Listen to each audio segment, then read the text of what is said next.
আপোনালোকে জানে যে 9,35,682 জন ব্যক্তিৰ আধাৰ কাৰ্ড ভাৰত চৰকাৰে যদিও বায়োমেট্ৰিক সংগ্ৰহ কৰিছিলে কিন্তু আধাৰ কাৰ্ডসমূহ বিতৰণ কৰাটো বন্ধ কৰি ৰাখিছিলে।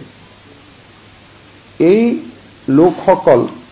সেই লোকসকল আছিল যিসকলে ফেব্ৰুৱাৰী 2019 পৰা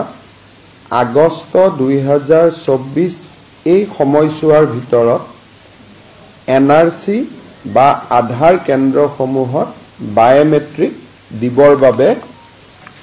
তেওঁলোকে সেই কেন্দ্ৰসমূহলৈ গৈছিল। যোৱা কিছুদিন ধৰি এই লোকসকলে 9,38,865 গৰাকী যি লোক আছে তেওঁলোকে বিভিন্ন সময়ত অসম চৰকাৰৰ ওচৰত অভিযোগ কৰি আহিছিল যে আধাৰ কাৰ্ড বন্ধ হৈ থকাৰ বাবে তেওঁলোকে স্কলাৰশ্বিপ, ৰেচন কাৰ্ড, বিভিন্ন ধৰণৰ চৰকাৰী সুবিধাৰ পৰা বঞ্চিত হৈ আহিছে। আৰু এই ব্যক্তিসকলৰ ভিতৰত বহুবিলাক এনেকুৱা ব্যক্তি আছে যিবিলাক ব্যক্তিৰ এনআৰসিৰ লগত কোনো সম্বন্ধ নাছিলে, তেওঁলোকে মাত্ৰ সেই সময়ছোৱাত আধাৰ কাৰ্ডৰ বাবে বায়োমেট্ৰিক দিবৰ বাবে গৈছিলে। অৰ্থাৎ এই আধাৰ কাৰ্ড আৰু এনআৰসিৰ কোনো প্ৰত্যক্ষ সম্পৰ্ক নাছিলে। সম্পৰ্ক ইমানেই আছিলে যে সেই 4 মাহৰ সময়ছোৱাৰ ভিতৰত তেওঁলোকে বায়োমেট্ৰিক দিবৰ বাবে এনআৰসি বা আধাৰ সেৱা কেন্দ্ৰসমূহলৈ গৈছিলে আৰু তেতিয়া এনআৰসি আৰু আধাৰ সেৱা কেন্দ্ৰ একেটাই আছিলে, দুটা পৃথক পৃথক নাছিলে। এই বিষয়টোৰ ওপৰত অধ্যয়ন কৰিবলৈ আমি এখন কেবিনেট সাব কমিটি গঠন কৰিছিলোঁ। কেবিনেট সাব কমিটিখনে অসমৰ প্ৰায়বোৰ সদৌ অসম ছাত্ৰ সন্থাকে ধৰি সংগঠনসমূহৰ লগত আলাপ আলোচনা কৰিছিলে আৰু তেখেতসকলেও এটা ঐক্যমতত উপস্থিত হৈছিলে যে এনআৰসি আৰু আধাৰ কাৰ্ডৰ কোনো প্ৰত্যক্ষ সম্বন্ধ নাই আৰু সেই কাৰণে আধাৰ কাৰ্ডসমূহ যদি ভাৰত চৰকাৰে বিতৰণ কৰে তেতিয়াহ'লে কাৰো আপত্তি নাথাকিব। এই বিষয়টো আমি কেবিনেটলৈকে লৈ গৈছিলোঁ। কেবিনেট সাব কমিটিটোৰ যিটো ফাইণ্ডিংছ আছিলে তাক তেখেতসকলে কেবিনেটেও সমৰ্থন কৰিছিলে আৰু ভাৰত চৰকাৰৰ লগত এই বিষয়ে আমি যোৱা 2 বছৰ ধৰি যোগাযোগ কৰি আছিলোঁ যে আধাৰ কাৰ্ডখিনি খুলি দিব লাগে। মানুহৰ ৰেচন কাৰ্ডৰ পৰা স্কলাৰশ্বিপ বিভিন্ন ক্ষেত্ৰত অসুবিধা হৈছে। যোৱা 29/7/2024 তাৰিখে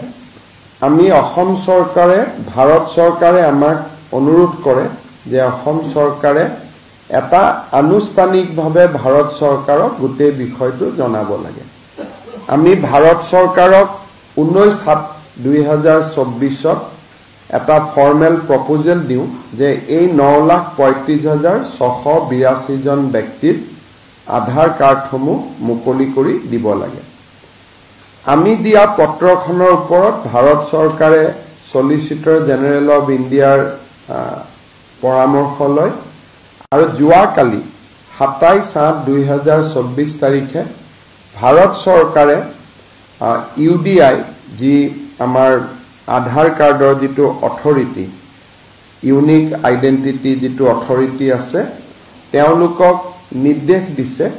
যে অসমৰ বন্ধ হৈ থকা আধাৰ কাৰ্ডসমূহ মুকলি কৰি দিব লাগে আৰু যাৰ আধাৰ কাৰ্ডৰ যোন যোগ্য ব্যক্তি যাৰ পৰা আমি বায়োমেট্ৰিক সেই সময়ত লৈছিলোঁ, এই 9,35,682 গৰাকী ব্যক্তিক আধাৰ কাৰ্ডসমূহ উভতাই দিব লাগে আৰু তেওঁলোকক আধাৰ কাৰ্ড লোৱাত যি বাধা আছিল সেই বাধা ভাৰত চৰকাৰে আনুষ্ঠানিকভাৱে প্ৰত্যাহাৰ কৰিছে। ইয়াৰ ফলত এতিয়া অসমত এই এটা বহুদিনৰ যিটো এটা ইস্যু পুঞ্জীভূত হৈ আছিলে 9,35,682 গৰাকী ব্যক্তিৰ তেওঁলোকৰ আধাৰ কাৰ্ড পোৱা পথ প্ৰশস্ত হ'ল আৰু মই ভাবো যে অহা 15 দিন এমাহৰ পৰা ভিতৰৰ পৰা তেওঁলোকে নিজৰ নিজৰ আধাৰ কেন্দ্ৰত গৈ আধাৰসমূহ সংগ্ৰহ কৰিব পাৰিব য'ত য'ত তেওঁলোকে বায়োমেট্ৰিক্স দিছিলে বা ইউডিআই কৰ্তৃপক্ষই বেলেগ ব্যৱস্থাও কৰিব পাৰে যে তেওঁলোকে ক'ত গৈ আধাৰ কাৰ্ডখিনি সংগ্ৰহ কৰি লাগিব কিন্তু ভাৰত চৰকাৰে ইতিমধ্যে যিহেতু আগৰ যেটো নিষেধাজ্ঞা সেইটো তেওঁলোকে প্ৰত্যাহাৰ কৰিছে আৰু এতিয়া আধাৰ কাৰ্ড পোৱাৰ পথ সকলোৰে প্ৰশস্ত হ'ল এটা বহুদিনীয়া এটা যেটো ইস্যু আছিলে সেইটো আনুষ্ঠানিকভাৱে ৰিজলভ হ'ল বুলি মই আশা কৰিছো কেন্দ্ৰীয় গৃহমন্ত্ৰী ডাঙৰীয়াক এই বিষয়টো লৈ মই ব্যক্তিগতভাৱে সাক্ষাৎ কৰি মানুহখিনিৰ কথা বুজাইছিলো আৰু তেখেতেও বিশেষকৈ গোটেই বস্তুখিনি বুজি তেখেতে নিজে অনুমোদন দিয়ে যে আধাৰ কাৰ্ডসমূহ মানুহক ঘূৰাই দিব লাগে মই কেন্দ্ৰীয় গৃহমন্ত্ৰী অমিত শাহ ডাঙৰীয়াকো আনুষ্ঠানিকভাৱে অসম চৰকাৰৰ হৈ ধন্যবাদ জনাইছো যে বিষয়টো এটা নিষ্পত্তি হোৱা বাবে এই কথাটো কবৰ কাৰণে আপোনালোকক মই মাতিছিলো আৰু ভাৰত চৰকাৰৰ যিখন অফিস মেমৰেন্ডাম তাৰ কপি এটা আপোনালোকক আমি দি দিম যাতে আপোনালোকে এই মেমৰেন্ডামখন বহল প্ৰচাৰ কৰিব পাৰে